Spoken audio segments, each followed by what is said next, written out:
ข้าพเจ้าจะมาแนะนำตัวสินค้าชื่อว่าเซอร์นิตินมันเป็นนูตราเซริโคหรือมันเป็นสารอาหารบำบัดซึ่ง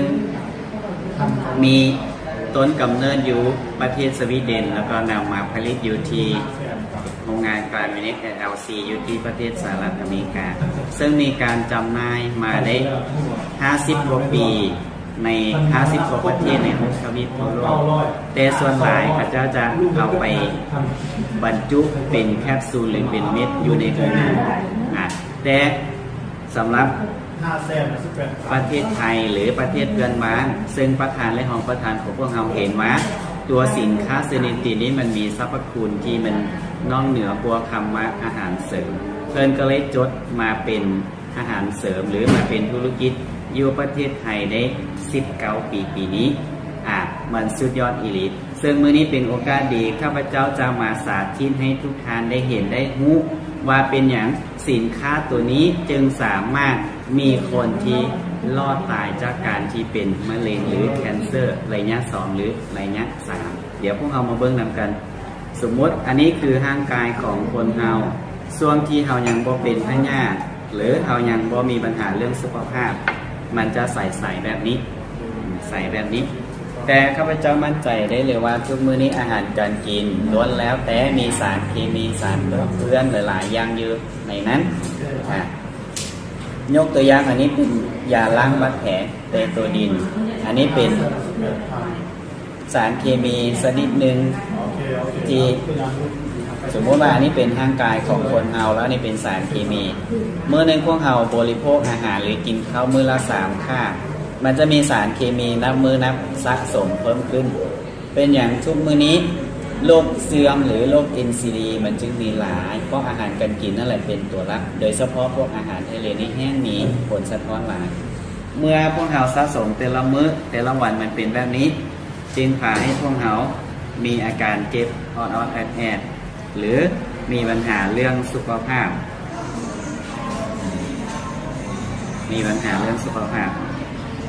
ยืดเป็นจีชอบไม่ยืดเป็นจีชอบที่ข้าพเจ้ากำลังกินอยู่ในณปัจจุบันนี้ซึ่งมีประมาณ30 กองอยู่ใน30 กองนี้นึงก็คือต้านอนุมูลอิสระก็คือต้านมะเร็งแล้วก็ฟื้นฟูในเรื่องของกระดูกสายตาความจดจำมื้อนี้จะเอาตัวเซอร์วิทอลหรือสีม่วงที่มันมีงานวิจัยว่าสามารถยับยั้งเชื้อมะเร็งได้ประมาณ 89.5% จะมาสาธิตว่ามันสามารถทำร้ายสารเคมีพวกนี้ได้แท้บ่เดี๋ยวมาเบิ่งนำกันเยอะด้านในมันจะเป็นเม็ดตัวนี้มันจะเป็นเม็ดสีม่วงเม็ดสีม่วงมันจะเป็นเม็ดสีม่วงแบบนี้ว่าจะเป็นไส้เม็ดหนึ่งข้าพเจ้าจะใส่ประมาณครึ่งเม็ดนึงก็สุดยอดอีหลีตัวนี้เม็ดหนึ่งมันมีกรดอะมิโนแล้วมันมีเอนไซม์ครับมีวิตามินเกือบ 100% มันมีสารอาหาร280ชนิดอยู่ในนี้มื้อนึงขอให้ตัวของทานได้ครับประทานมื้อละเม็ดมันก็สุดยอดอีหลีเดี๋ยวมาเบิ่งกินได้ข้าพเจ้ากินบ่ขมบ่หวานว่าเป็นอย่างธรรมดากินง่ายๆเพราะมัน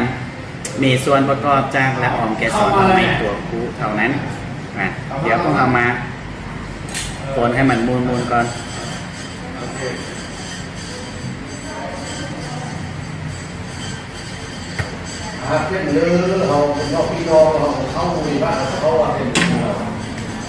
โอเควันนี้ได้แล้วพวกเราลองเอามาใส่ลองมือว่ามันจะสามารถล้างสารพิษสารเคมีได้เพราะเกี่ยวกับกลุ่มสินค้าเซนิตินของบริษัทแฮปปี้อาเซียนเราเอาไว้เป็นอย่างพวกเราจะมีลูกค้าที่มาแล้วมาอีกเลยมีลูกค้าหลายแท้ย้อนตัวสินค้ามันดูสุดยอดอีหลีแบบนี้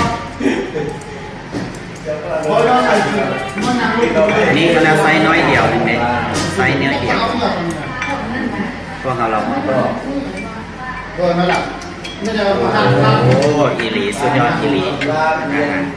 สุดยอดอีหลีถ้าท่านใดกำลังมีปัญหาเรื่องสุขภาพยังเช่นมาเป็น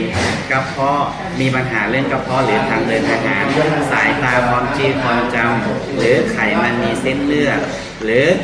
กำลังเป็น มาเฮงระยะหนึ่งระยะสองสามารถปรึกษากับพวกเราหรือเป็นเบาหวานเป็นประจงคอซึ่งระยะ50 กว่าปีเพิ่นก็เลยสรุปหรือมีเอกสารออกมาเป็นปึ้มเล่มหนึ่งแบบนี้อยู่ในปึ้มเล่มนี้มันจะมีพยาธิเสื่อมหรือโรค NCD รวมทั้งหมด50 กว่าพยาธิอยู่ในนี้50 กว่าพยาธิอยู่ในนี้แบบนี้ยังเซนคนที่มีปัญหาเรื่องมักไขหลังสุดโทรมหรือกำลังคว้างมักไขหลังจะเป็นสุดนี้คนที่มีปัญหาเรื่องไมเกรนมันจะเป็นสุดนี้คนที่ตับแข็งหรือตับมีไขมันจะเป็นสุดนี้ถ้าท่านไหนสนใจอย่าลืมกดไลค์กดแชร์วิดีโอนี้หรือมีปัญหาสุขภาพถ้าสนใจยังได้สินค้าพวกเราไปดูแลสุขภาพหรือบำบัดหรือป้องกันก่อนอย่าลืมติดต่อกับคนที่ลงวิดีโอคลิปนี้ใน Facebook หรือ YouTube